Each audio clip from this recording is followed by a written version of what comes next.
Chers amis téléspectateurs, bienvenue dans votre émission Jeunesse en mission, l'espace où la foi des jeunes rencontre leurs questions les plus profondes. Aujourd'hui, nous parlons d'un sujet qui touche le cœur de chacun, le discernement vocationnel. Comment savoir ce à quoi Dieu m'appelle? Comment reconnaître sa voix au milieu de tant de bruit, de désirs et de projets? Pour nous aider à comprendre, nous recevons aujourd'hui le Père Providence Béron. Il est formateur au Grand Séminaire, Monseigneur Louis Parizeau de Tchavedi. Bienvenue à vous, mon Père. Merci, M. Panon. Merci d'avoir accepté notre invitation. Ce n'était pas du tout facile, mais bon, vous avez pu trouver le temps pour répondre à nos questions. C'est un plaisir. Le plaisir est partagé. Voilà. Nous parlons du discernement vocationnel aujourd'hui. Beaucoup de jeunes se posent quand même la question, quand vous observez les jeunes aujourd'hui, est-ce que vous avez l'impression qu'ils écoutent, ils savent vraiment ce à quoi ils sont appelés, avant d'entrer dans le vif du sujet? Qu'on le veuille ou non, je pense qu'ils cherchent à savoir ce à quoi ils sont appelés. Parce que vivre, c'est avoir une vocation. Ouais. On peut ne pas en être conscient, mais la vie elle-même déjà est une vocation. Nous avons été appelés à la vie. Ouais. Et appelés à la vie, nous avons été aussi appelés à demeurer dans le projet de celui qui nous a appelés à la vie. Et de ce point de vue, qu'on le veuille ou non, tous les jeunes aujourd'hui, puisqu'ils cherchent à se réaliser, ouais, cherchent aussi leur vocation, qu'ils en soient conscients ou non. Alors, moi, je suis quand même tenté de vous demander, quand on parle de discernement vocationnel, qu'est-ce qu'on entend par vocation, pour faire simple, pour un jeune?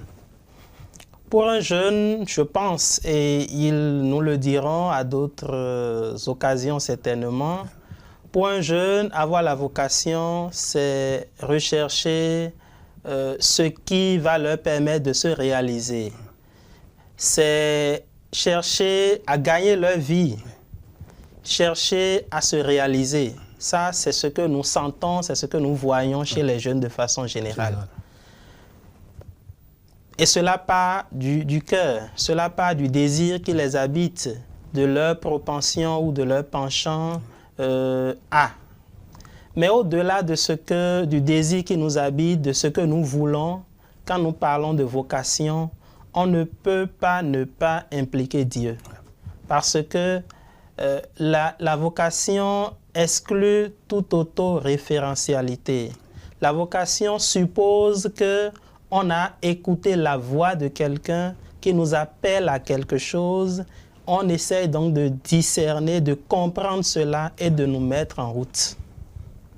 Donc, la vraie vocation présuppose donc la conscience d'appartenir à Dieu, présuppose la conscience de la primauté de Dieu dans notre vie et le désir le plus sincère de répondre à son appel, de répondre à sa volonté dans notre vie.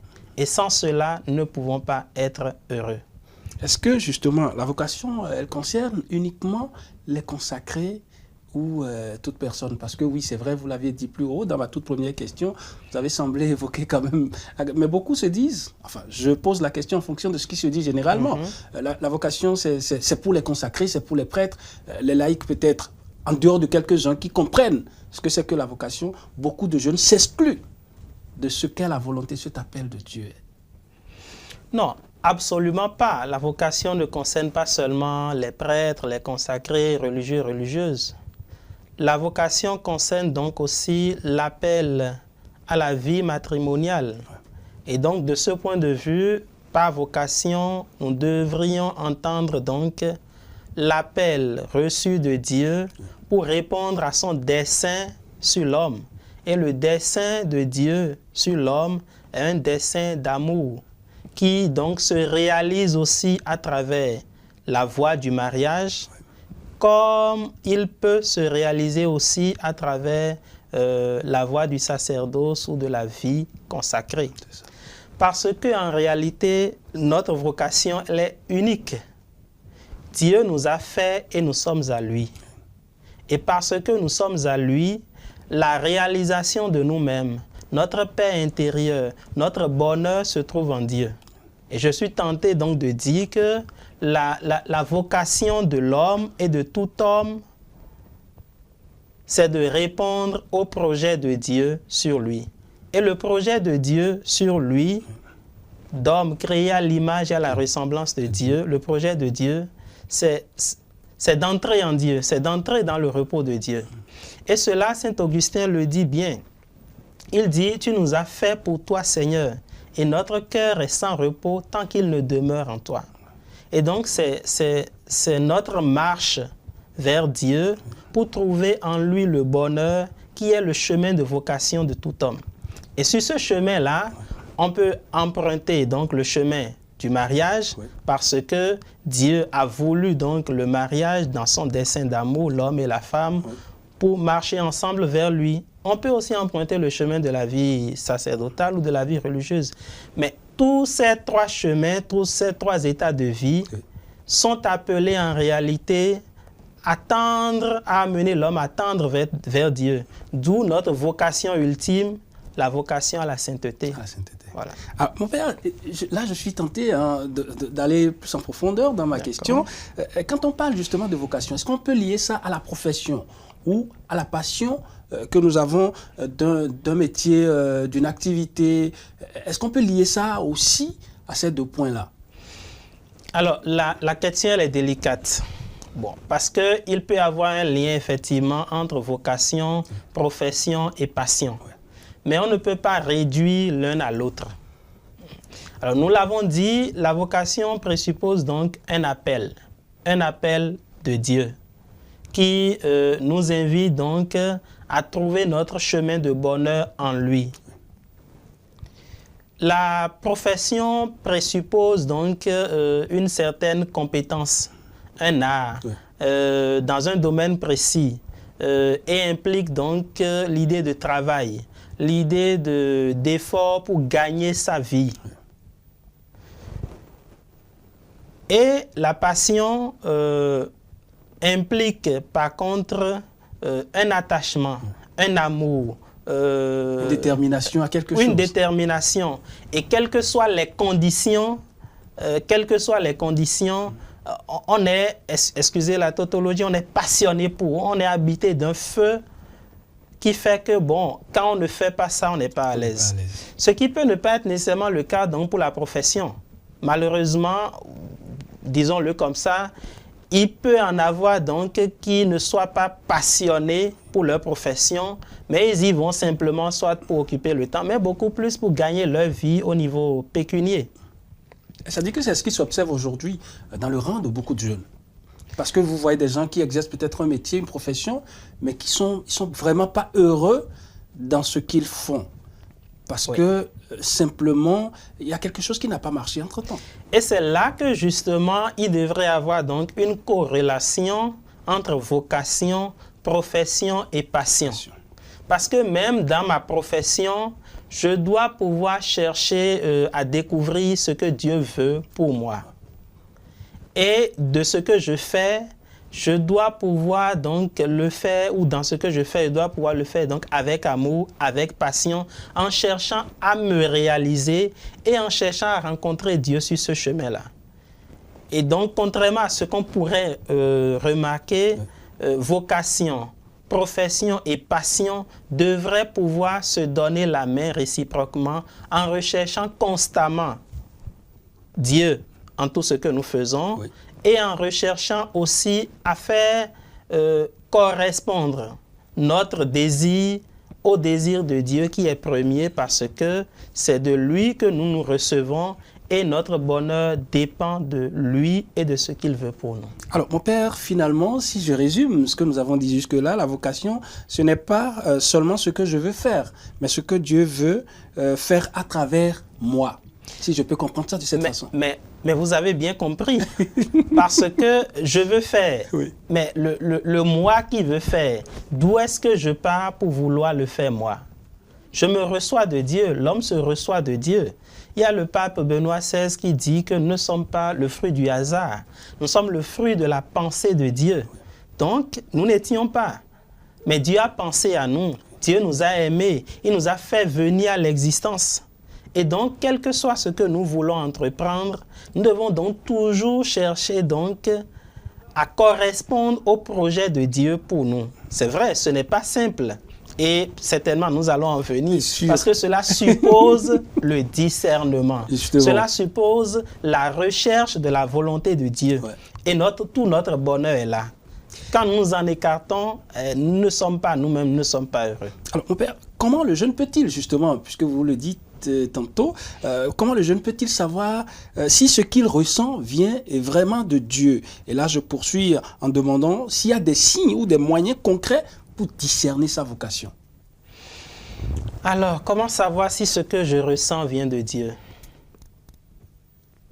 Pour savoir si ce que je ressens vient de Dieu, il faut que d'abord j'ai le désir sincère et profond de correspondre à la volonté de Dieu. Parce que pour savoir si ça vient de lui, cela signifie que je reconnais qu'il y a quelqu'un qui est au-delà de moi et que ma vie dépend de lui, mon bonheur dépend de lui. Et alors je me mets à la recherche de ce qu'il veut. Et Dieu nous parle de plusieurs manières. Donc ce sont les lieux où Dieu nous parle que nous sommes appelés à visiter pour découvrir, chercher à mieux comprendre sa volonté, notre vocation. Et Dieu nous parle d'abord par nous-mêmes. Dieu nous parle à travers notre vie, à travers les événements de notre vie, à travers les personnes que nous rencontrons. Dieu nous parle surtout aussi par sa parole. Ce n'est pas une parole d'hier, c'est une parole pour aujourd'hui, pour moi, parce que la parole de Dieu nous rejoint chacun dans ce que nous sommes et dans ce que nous faisons. Donc, à la lecture de la parole de Dieu, nous sommes appelés à chercher à découvrir le plan de Dieu, le vouloir de Dieu, le désir de Dieu, la volonté de Dieu pour nous. Mais nous découvrons aussi cette volonté-là à travers la vie de prière, où nous allons à la rencontre de Dieu. Et prière qui suppose donc écoute. Parce que ce sur quoi nous n'avons pas suffisamment insisté tantôt, oui, c'est donc aussi l'écoute. Parce que si la vocation présuppose un appel, elle suppose aussi quelqu'un pour écouter. Écouter et ensuite accepter, entrer dans le projet. Donc, la rencontre de Dieu dans la prière à travers une vie de silence, d'écoute. On peut discerner aussi la vocation en allant donc confronter ce que nous pensons ressentir venant de Dieu avec quelqu'un. C'est ce qu'on appelle donc l'accompagnement spirituel, la direction spirituelle. Oui. Parce que nous avons toujours besoin d'un autre qui, au nom de Dieu, nous aide à reconnaître la voix de Dieu. Oui. Et dans la Bible, nous avons le bel exemple de Samuel.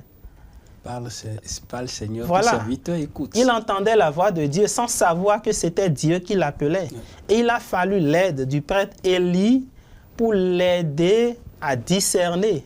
Comme pour dire que tous autant que nous sommes, nous avons besoin donc d'un accompagnateur spirituel pour nous aider donc à discerner la volonté de Dieu, à discerner le vouloir de Dieu. Et quand nous parlons d'accompagnement, qu'on ne pense pas que c'est seulement donc ceux qui sont en formation pour être prêtres ou non. C'est tout homme, ou mieux encore tout chrétien. Prêtres, religieux, religieuses, séminaristes, laïcs, fidèles laïcs. Nous en avons besoin parce que le regard, on ne peut pas se guider soi-même. Ouais. On a besoin de quelqu'un d'autre mandaté par Dieu pour nous indiquer la voie de Dieu parce que nous pouvons nous perdre. À tout moment. Alors, mon père, dites-moi, c'est vrai, vous avez insisté sur la prière, l'écoute. Les sacrements ont-ils aussi un rôle à jouer dans le discernement vocationnel ? Oui, les sacrements ont un rôle de premier choix à jouer donc dans le discernement vocationnel parce que les sacrements nous permettent donc d'aller à la rencontre du Christ. Signes visibles à travers lesquels Dieu nous communique sa grâce invisible. Et à travers les sacrements, nous allons à la rencontre du Christ. Donc, la vie sacramentelle est capitale aussi pour découvrir la volonté de Dieu. C'est d'ailleurs déjà donc à travers le baptême que nous avons été appelés à être enfants de Dieu. C'est donc à travers l'Eucharistie que nous rencontrons le Christ qui se donne à nous pour que nous entrions en communion avec lui, pour l'écouter intérieurement et recevoir de lui la force aussi d'aller de l'avant. Le sacrement de pénitence qui nous permet donc de nous relever chaque fois que nous tombons, de nous relever de nos péchés pour retrouver le chemin de la grâce, pour pouvoir plaire à Dieu.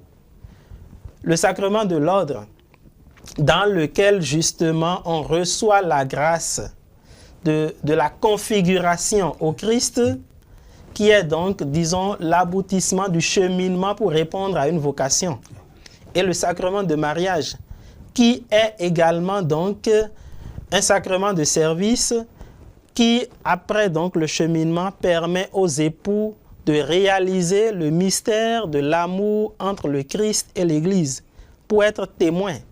Et à travers ce sacrement qu'ils vivent, ils sont appelés donc à réaliser leur vocation. Et ça, j'insiste là-dessus parce que souvent on pense que quand on parle de vocation, c'est seulement les prêtres. Non, le mariage est aussi une vocation parce que c'est Dieu qui a mis en moi le désir, par exemple, d'aimer plutôt celle-là et non pas une autre, de la choisir. C'est Dieu qui a mis en nous le désir de nous rencontrer, de nous aimer. Et ce désir-là, correspondant à sa volonté, nous dispose alors à répondre à son appel. Et son appel qui est appel à la sainteté. Et il en va de même pour les autres sacrements. Père Providence, j'ai quand même tendance à penser, à croire comme beaucoup de jeunes, quand j'échange d'ailleurs avec eux, que Dieu semble se taire quant à ce qui concerne cet appel-là. Et c'est là où, tout au début, je disais, mais il y a des gens qui sont appelés peut-être pour l'enseignement, si vous voulez, mais qui se retrouvent peut-être dans la maçonnerie, dans beaucoup d'autres activités. Est-ce que c'est vrai? Est-ce que c'est normal de penser la chose de cette façon-là? Alors, le silence de Dieu est une réalité.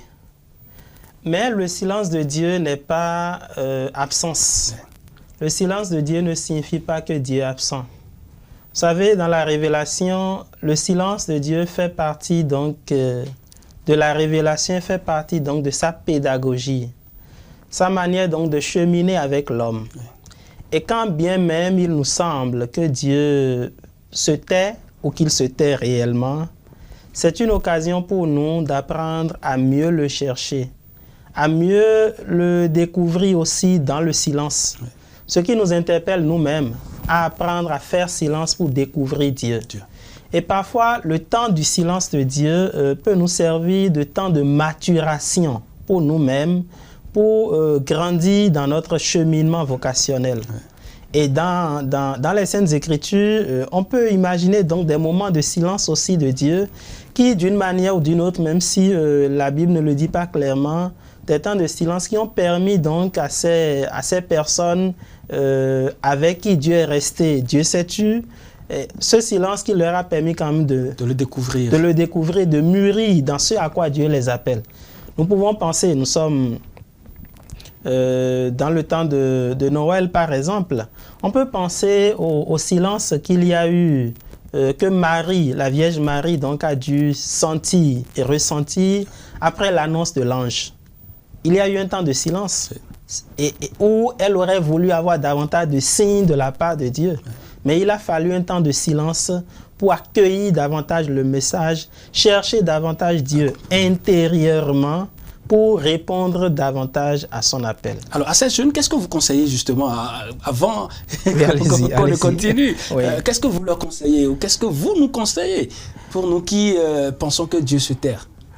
Alors, à nous tous d'ailleurs, parce que ce n'est pas seulement par rapport aux jeunes, d'ailleurs j'en fais partie aussi, je suis jeune aussi.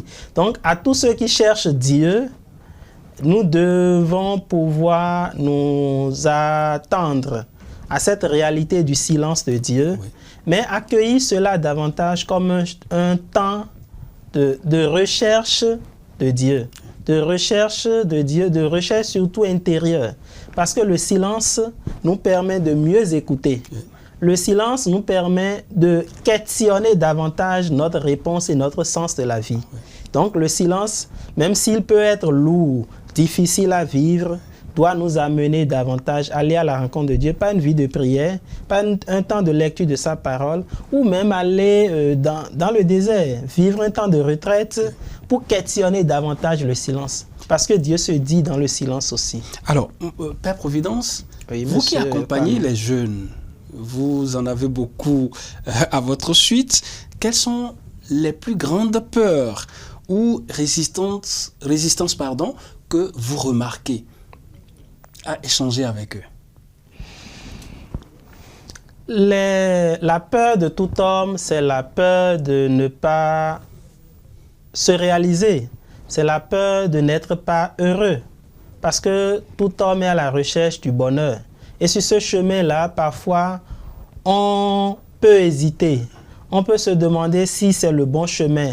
On peut douter. Et il arrive parfois que des jeunes doutent. Ils se posent la question, est-ce que c'est vraiment ce à quoi je suis appelé? Ou encore face donc aux exigences de tel ou de tel autre appel, parce que qu'il s'agisse de la vie religieuse, de la vie sacerdotale ou de la vie matrimoniale, tous ces états de vie ont leurs exigences. Et face donc à ces exigences, un jeune peut se dire, non, moi je ne peux pas, c'est difficile. C'est difficile par exemple de renoncer à soi-même, de renoncer à sa volonté. Donc voilà quelques difficultés qui pourraient faire que des jeunes peuvent hésiter. Mais quoi qu'il en soit, il faut plutôt confier en fait ses peurs, ses limites, ses hésitations à celui qui appelle. Parce que la référence à Dieu, quand nous parlons de vocation, est fondamentale. Et puisque c'est lui qui appelle, c'est aussi lui qui donne la force de pouvoir réaliser ce à quoi il nous appelle. En fait, Dieu donne ce qu'il ordonne. Et alors, il faut lui faire confiance.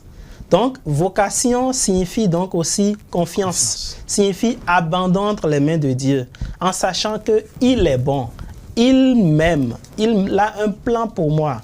Et ces projets ne sont pas des projets de malheur, mais des projets de paix, paix intérieure, réalisation de soi. Donc, on peut hésiter. D'ailleurs, ça fait partie de la vie. C'est pas que tout est rose. Ça fait partie du cheminement. Ça fait partie du cheminement parce que ce parterre de fleurs sur lequel on veut se sentir heureux dans le bonheur, n'exclut pas les épines. Et on doit être prêt en réalité à les affronter. Parce que d'ailleurs, dans les évangiles, toutes les personnes que le Seigneur Jésus a appelées à sa suite ont dû, à un moment ou à un autre, renoncer à eux-mêmes, renoncer à ceci ou à cela, pour faire un choix radical. Et ce choix-là, nous sommes appelés à le faire tous, qu'il s'agisse de la vie religieuse, de la vie consacrée, de la vie sacerdotale ou du mariage, on est appelé à faire un choix. Et quel que soit le choix, ce choix-là doit être le choix de Dieu.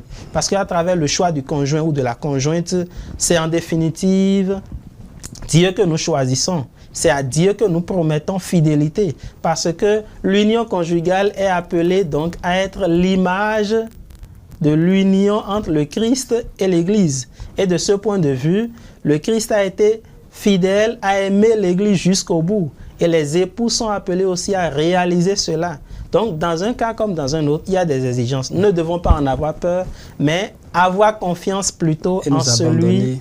Avoir confiance, s'abandonner à celui qui appelle et qui donne aussi la force de se réaliser. Notre bonheur dépend de lui. Vous avez conclu en ces mots, mais je tiens quand même, en quelques mots, dites-nous, est-ce que pour les jeunes d'aujourd'hui, les groupes d'aspirana sur nos paroisses peuvent aider pour beaucoup à discerner véritablement cette vocation-là? En quelques mots. Oui, les groupes de cheminement vocationnel peuvent aider donc à discerner la vocation. Ouais. Mais ordinairement, donc, quand on parle donc de groupe vocationnel, notre faute est là. On est calqué donc simplement sur le modèle donc de l'appel à la vie religieuse ou à la vie consacrée. Bon. C'est vrai que si au bout de ce cheminement, je ne trouve pas mon chemin là, oui, je vais m'orienter vers la vie matrimoniale. Mais au-delà de ça, c'est peut-être aussi un appel donc pour nous, pasteurs, de penser donc aussi à la chose. à des groupes de cheminement vers le mariage. Ouais. Mais tout part de la famille aussi, hein? Tout part de la famille comme lieu d'éducation, première église domestique, et tout part aussi de la fréquentation. Donc les jeunes, les enfants font des groupes de prière et autres. C'est à ces occasions aussi qu'on découvre. Qu'on a le désir, qu'on confronte cela avec ce que Dieu peut vouloir pour nous dans la prière. Mais je pense que par-delà tout ça, ce qui peut permettre, ou deux choses qui peuvent permettre aux jeunes de mieux découvrir leur vocation, c'est, je dirais trois, apprendre à écouter leur cœur. Oui. D'accord? Oui. Parce qu'après tout, il s'agit d'un désir intérieur. Apprendre à écouter Dieu. Parce que qui dit vocation dit appel de Dieu. Se mettre à l'écoute de l'Esprit Saint qui éclaire et qui guide. Et aussi, fondamentalement, apprendre à se choisir un accompagnateur spirituel pour confronter en fait ce que nous pensons être volonté de Dieu, nos désirs intérieurs, avec ce à quoi Dieu peut nous appeler véritablement. Merci à vous, Père Providence, pour toutes ces explications. Nous sommes à la fin des 26 minutes à nous imparties pour ce numéro d'émission Jeunesse en Mission. On vous aura encore les jours à venir sur ce plateau, c'est vrai. Grand séminaire, Monseigneur Louis Parizeau de Tchanvedi, c'est pas, la route n'est pas fameuse, mais bon, merci quand même de votre disponibilité à nous entretenir sur ces sujets-là. Ce sera pour nous un grand plaisir de vous recevoir très prochainement dans nos locaux pour le même exercice. Ce sera un plaisir de pouvoir partager, échanger avec vous et par vous avec les téléspectateurs. Merci à vous, chers amis téléspectateurs. Ce sera tout pour ce numéro d'émission. On vous reprend très prochainement. D'ici là, portez-vous bien. Au revoir et à très vite.